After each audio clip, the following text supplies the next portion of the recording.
C'est une manifestation sans bannière ni slogan. Devant le siège du comité d'enquête de Kazan, la capitale du Tatarstan, à 700 km de Moscou, ils sont venus dénoncer en silence les exactions de la police. Violence, meurtres, tortures, viols, tous ont été confrontés de près ou de loin aux violences des forces de l'ordre.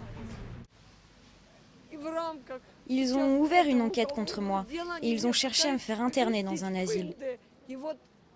Et voilà les traces des coups qu'ils m'ont donnés quand ils ont essayé de m'emmener à l'hôpital psychiatrique. C'était le 11 mars. Le scandale a éclaté quelques jours après le décès d'un homme violé avec une bouteille de champagne dans ce commissariat. Une enquête a été ouverte, la police parle d'un cas isolé. Les gens doivent faire confiance à la police. Il ne faut pas tirer de conclusions générales à cause d'un seul cas honteux. Pourtant, plusieurs témoignages accablent la police. Oscar a été violé par des policiers qui voulaient lui extorquer des aveux.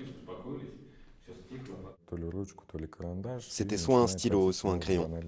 Et le policier s'est mis à me le glisser dans l'orifice anal. Bien sûr, j'ai crié « Aidez-moi, lâchez-moi, je signerai tout ce que vous voudrez ».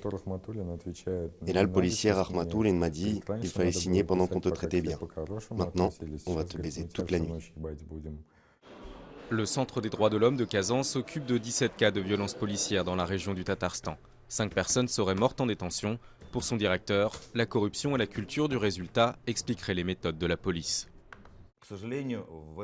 Malheureusement, n'importe qui peut se retrouver dans cette situation, peu importe sa position sociale, son niveau d'éducation ou ses conditions matérielles.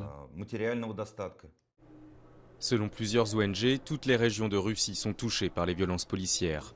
Les rares personnes qui osent les dénoncer sont victimes de représailles.